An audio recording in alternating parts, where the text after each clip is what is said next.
नोटबंदी आणि महागाईच्या विरोधात आहे।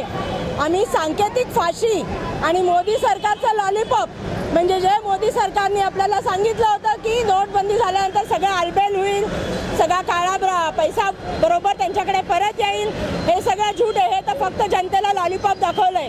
त्याचा निषेध म्हणून मी, आमच्या नीताताई राजपूत आहेत, शोभाताई पणीकर आहेत, अशा आम्ही सगळ्यांनी मिळून हा कार्यक्रम घेतला। या कार्यक्रमाचा भाग हाच आहे की लोकांपर्यंत मेसेज आज शेतकरी आत्महत्या करतायत, व्यापाऱ्यांना जगणं मुश्किल झालंय, सामान्य महिला म्हणजे ज्या महिला आपल्या नवऱ्यापासून पैसे सुरक्षित ठेवतात त्या पैसे त्यांना मोदी समोर उघडे करून दाखवायला लागतायत। अशा या दुष्ट भ्रष्ट मोदी सरकारच्या विरोधात आम्ही सर्व सावित्रीच्या लेखी उतरले आहोत आणि या सावित्रीच्या लेखी जेव्हा रस्त्यावर उतरतात तेव्हा चांगल्या चांगल्यांना भुईसपाट करतात।